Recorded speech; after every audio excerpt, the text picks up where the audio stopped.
अस्सलाम वालेकुम friends, welcome to my channel. आप सबको एक नई चमकती दमकती सुबह मुबारक। कैसे हैं आप सब? मेरे सब्सक्राइबर्स का बहुत बहुत शुक्रिया, और जो लोग नए हैं तो प्लीज़ सब्सक्राइब ज़रूर कर लीजिएगा। दोस्तों, सितारा यासीन की अम्मी पाकिस्तान खैर खैरियत से पहुंच गई। हम सब की तरफ से उन्हें बहुत बहुत मुबारकबाद। अल्लाह ताला आप लोगों को बहुत सारी खुशियाँ देखना और मनाना नसीब करे।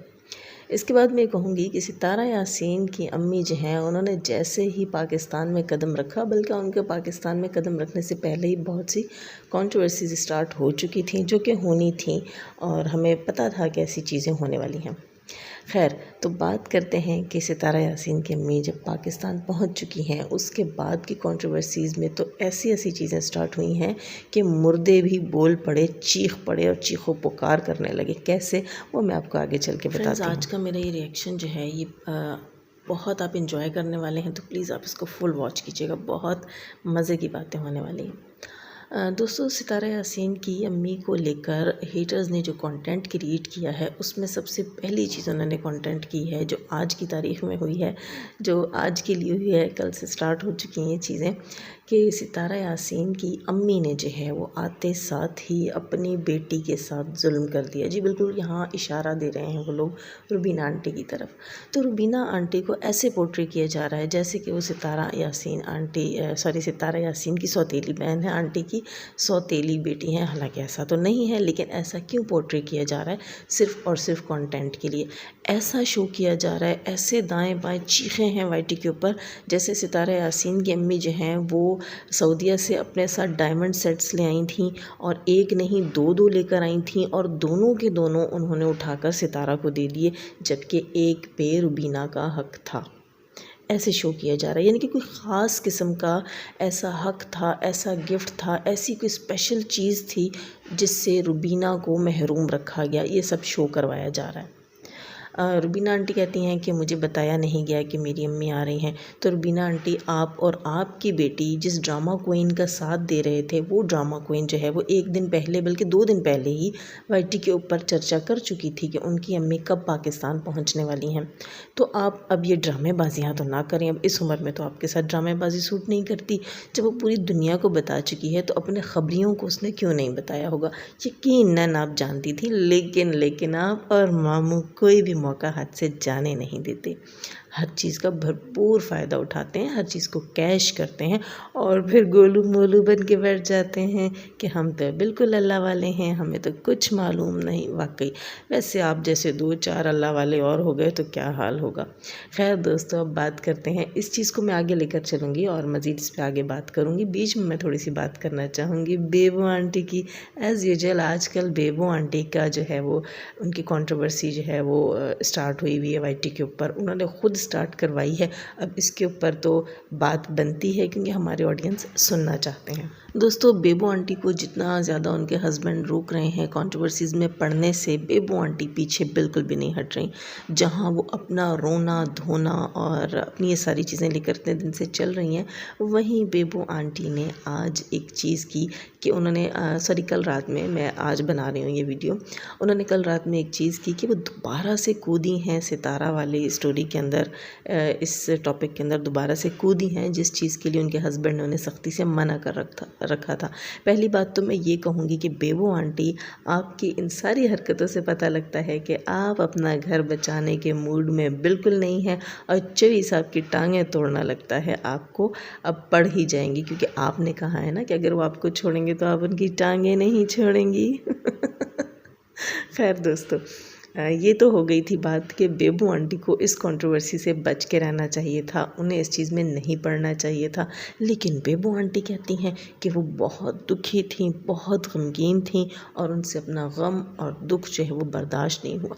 जहाँ वो अपने गम और दुख में मुब्तला थी, वहीं उनको जो है रुबीना आंटी का दुख नज़र आ गया, और वो कहती हैं कि रुबीना के साथ बड़ी नाइंसाफ़ी हुई है। उन्होंने एक किस्सा भी सुनाया बादशाह वाला, वो भी इंशाल्लाह मैं करेक्ट करके सुनाऊंगी। अच्छा, तो बेबो आंटी, पहली बात तो ये कि आपने कहा कि सितारा कोई मुझसे पैदा हुई बेटी तो नहीं है, क्योंकि लोगों ने बेबो आंटी को इस बात पे बड़ा जलील करके रखा हुआ है कि आपने सितारा को बेटी कहा था, अब आप उसके साथ ऐसा कर रही हैं। तो बेबो आंटी कहती हैं कि वो कोई मुझसे पैदा हुई बेटी तो नहीं है। जब वो आपसे पैदा हुई बेटी नहीं थी, मुँह बोली बेटी थी, कि आपने इतनी तजलील की। तो दोस्तों सबसे पहले मैं आपको ये कहूँगी कि ख़बरदार मुँह बोले रिश्तों के ऊपर कोई बिलीव नहीं करना। बेबू आंटी वो वाहिद औरत है जिसने मिसाल कायम की है वाईटी के ऊपर कि कोई भी रिश्ता जो है वो मुँह बोला रिश्ता वो इज़्ज़त के काबिल नहीं होता।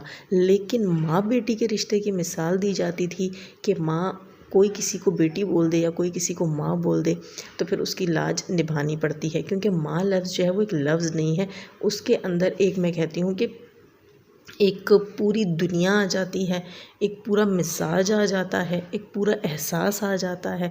माँ की मोहब्बत को अल्लाह की मोहब्बत से तशबीह दी जाती है कि जैसे एक माँ मोहब्बत करती है और इसी तरह अल्लाह की मोहब्बत की मिसाल दी जाती है कि अल्लाह 70 माँओं से ज़्यादा प्यार करता है। तो माँ का प्यार एक मिसाल है, एक एग्जाम्पल है। लेकिन बेबू आंटी ने इस एग्जाम्पल को तोड़ कर रख दिया, बल्कि तोड़ के रख देना तो मामूली सी बात है। मुझे लगता है इस एग्जाम्पल की का जो है ना वो बेबू आंटी ने बेड़ा गर्क कर दिया। दोस्तों माँ और बेटी के बीच की बात ऐसी होती है जैसे दो सहेलियों की बात होती है और महसूस करने वाले, एहसास करने वाले की बात होती है। दुनिया में इससे बड़ा एहसास का रिश्ता कोई नहीं। तो लोग एग्ज़ाम्पल देते हैं और एज अ एग्ज़ाम्पल जो है वो एक मुँह बोली माँ भी होती है। लेकिन यहाँ बेबू आंटी ने तमाम एग्ज़ाम्पल्स को गलत साबित कर दिया, जो कि बिल्कुल गलत था। वो एहसास का रिश्ता था। वो सिर्फ ये नहीं होता कि तू माँ मैं बेटी, नहीं, एक दूसरे के जज्बात का ख्याल रखना पड़ता है, एक दूसरे के दुख दर्द में उसका साथ देना पड़ता है। ये नहीं कि जब आपको दुनिया अकेला करे तो आप अकेला कर दो और कहो कि हाँ भाई ये कौन सा मुझसे पैदा हुई बेटी थी जो मैं इसकी इज़्ज़त या इसके जज्बात या इसकी अकेलेपन का ख्याल रखती। वैसे बेबू आंटी आपको बड़ा तरस आ रहा था आज रुबीना के ऊपर और आपने कहानी सुनाई, बादशाह की कहानी, जिसकी 7 बेटियां थीं और बादशाह ने उनसे पूछा कि आपको मुझसे कितनी मोहब्बत है। तो हर बेटी ने अलग अलग मिसालें दी। तो बेबू आंटी इसको मैं थोड़ा सा करेक्ट करूँगी। जहाँ आपने स्टोरी सुनाई, चले मैं यहाँ शॉर्ट करके वो स्टोरी सुनाती हूँ कि एक बादशाह था, उसकी 7 बेटियाँ थीं और वो जो बेटियाँ थीं बादशाह ने एक दिन उनसे सवाल किया कि आपको मुझसे कितनी मोहब्बत है, आप मुझे कितना पसंद करती हैं। तो किसी ने कहा आप मुझे हीरे जवाहरात से ज़्यादा महबूब हैं और किसी ने कहा कि अब्बा जान आप जो है मुझे गुड़ शक्कर से ज़्यादा जो है महबूब हैं। तो जो सबसे छोटी बेटी थी, 7वीं बेटी थी, उसने अपने अब्बा से कहा कि आप मुझे नमक जैसे पसंद हैं। तो बादशाह को ये बात बुरी लगी कि नमक क्या वैल्यू रखता है और इसने कैसी मिसाल दी है। तो बादशाह ने गुस्से में आकर उसकी एक गरीब इंसान से शादी कर दी और पलट कर उसकी ज़िंदगी का कभी नहीं पूछा। खैर वक्त गुजरता गया, बच्ची परेशान भी हुई, पता नहीं अब्बा हुजूर ने मेरे साथ ऐसा क्यों किया। लेकिन कहीं ना कहीं वो जानती थी कि मेरे अब्बा को वो नमक की मिसाल पसंद नहीं है। किस्मत की करनी ऐसी हुई कि बादशाह की वो बेटी जो है वो अमीर हो गई, वो और उसका हस्बैंड भी अमीर हो गए और शहर के उमरा में उनका शुमार होने लगा। एक दिन उसकी बेटी ने क्या किया कि शहर के तमाम उमरा की दावत की और उस दावत में उसने अपने अब्बा जान की दावत भी रखी, यानी बादशाह सलामत की। अनवा इकसाम के खाने बनवाए, कई तरह की मतलब डिशेस थी वहाँ पर और बादशाह बड़े तमाम के साथ आए और तमाम उमरा वहाँ पर आए और सब ने वो खाने के लिए जब बैठे, दस्तरखान बिछाया गया, खाने चुने गए।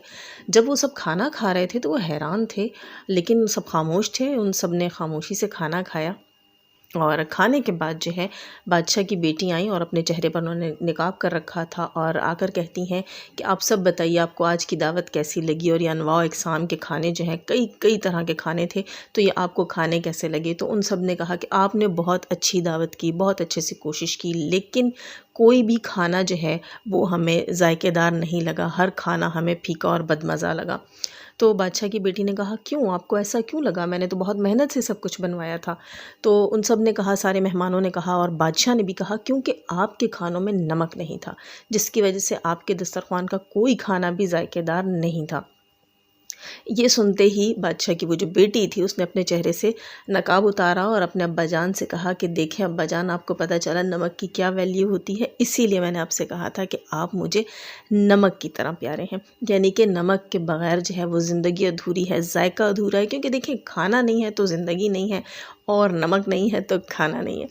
तो बादशाह को ये चीज़ बड़ी देर से समझ आई थी। तो ये एग्जाम्पल दी बेबो आंटी ने जो है नदीम भाई, नदीम मामू और रुबीना बाजी के लिए।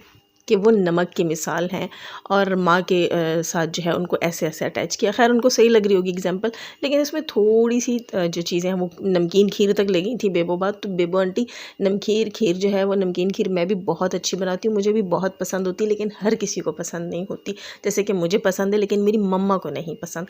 तो इसी तरह आप नमकीन खीर को छोड़ें, जो नमक होता है वो हर खाने की जान होता है, तो मीठे में नमक ना डालिए आप, खाली नमकीन चीज़ों में ही नमक की बड़ी वैल्यू है। तो स्टोरी इस तरह से थी। अच्छा, दूसरी चीज़, मेरा ये रिएक्शन अपलोड होते होते शाम हो जाएगी क्योंकि इसमें मुझे टाइम लग गया है इसको बनाने में, मैं कहीं और बिज़ी हो गई थी, मेरे पे कुछ गेस्ट आ गए थे, मैं वहाँ बिज़ी थी।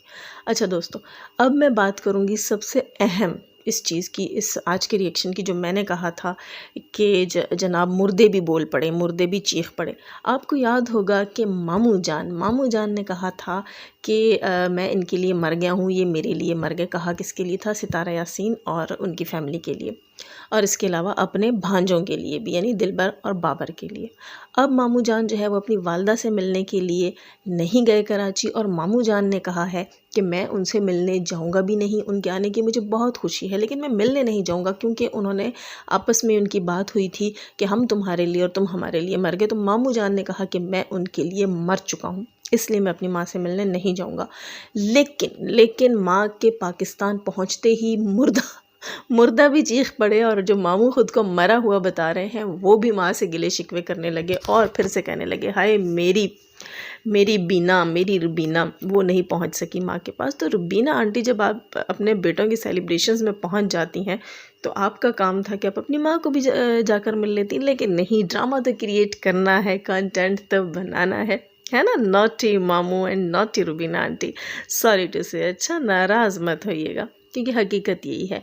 आप दुनिया के किसी कोने में भी इतने आराम से चले जाते हैं, आपकी बेटी इतने आराम से चली जाती है, यहाँ से दुबई तक भी आप लोग खामोशी से निकल जाते हैं, लेकिन आप एक एयरपोर्ट तक नहीं जा सकती थी। और आपकी ड्रामा क्वीन ने भी आपको नहीं बता रखा होगा, है ना, कितने ड्रामेबाज हैं आप। और बेबो आंटी, आप जो मिसालें बता रही हैं और जो आप तवक्कुआत लगा रही हैं कि रुबीना के साथ बड़ा जुल्म हो गया और बड़ी ज़्यादती हो गई और आपका दिल पसीज गया, तो एक चीज़ मैं बात आपको बता दूं कि आपके ऊपर ये चीज़ बिल्कुल भी सूट नहीं कर रही। अब आप ममता वाली बातें ना किया करें, सूट नहीं कर रही ना, मसला ये आपने ऐसी ऐसी चीज़ें वाइटी के ऊपर कर दी हैं ना बेबो आंटी, कि आपके ऊपर वो सूट नहीं कर रही। आप एक तरफ उसी रिएक्शन के अंदर बोलती हैं कि आप, सितारा जो है वो आपसे पैदा हुई बेटी नहीं है, यानी आपको सिर्फ उस बंदे पे तरस है जो आपसे पैदा हुआ हो, ठीक है। आपने उसको बेटी बोला, आपने उस चीज़ का लिहाज नहीं किया। बेटी बोला था तो माँ बनती, और अगर अल्लाह ना करे सच में भी कोई ऐब था तो माँ पर्दा डालती है और दोनों बच्चों के बीच में सुलह करवाती है। आपने दवाई डी करने कंजर खाना लगा दिया था। चलें, खैर, सॉरी टुस्से। अच्छा दोस्तों, तो मैं बात कर रही थी कि बेबो आंटी, आपके मुंह से ना ऐसी ममता वाली बातें नहीं सूट करती और बप्ता वाली भी नहीं सूट करेंगी। आप जो है रिएक्शन देना चाहती हैं तो दें, लेकिन आप रिएक्शन मेरे ख्याल से ना ही दे तो अच्छा है, क्योंकि आप कहती हैं कि आपसे जो है वो फिर हज़म नहीं होता, आपसे बर्दाश्त नहीं होती, आपको गुस्सा आता है, फिर आप गालियाँ देती हैं। और आपने अपने रिएक्शन में बताया कि आप खुद गालियाँ नहीं देती, लोग आपको उकसाते हैं। तो बेबो आंटी, मैं आपको बता दूं कि 1 साल से मैं इस चैनल पर काम कर रही हूँ और इस 1 साल में मुझे लाखों मैसेज आए होंगे जिसमें ये बताया गया होगा कि बेबो के लिए भी बात करो, बेबो के ख़िलाफ़ भी बात करो, बेबो ने यूँ कर दिया। लेकिन हम बड़ी लिमिट्स में रहकर बात करते हैं, तो आपको अपनी लिमिट्स का पता नहीं चलता, आप भूल जाती हैं। आप अपने पुराने नौकरों को भी अपने बेड पे बिठा लेती हैं। तो आप मेरी आंटी, शोनी आंटी, पारी आंटी, आप ये काम छोड़ दें, ये रिएक्शन देना छोड़ दें, आपके बस की बात नहीं है। आप व्लॉगिंग किया करें अगर आपको करनी भी है, वरना आप अपने चवी साहब को संभालें, अपने घर को संभालें, अपना बहुत सारा ख्याल रखिएगा दोस्तों। अब मिलूंगी आप सबसे इजाज़त, अल्लाह हाफिज़।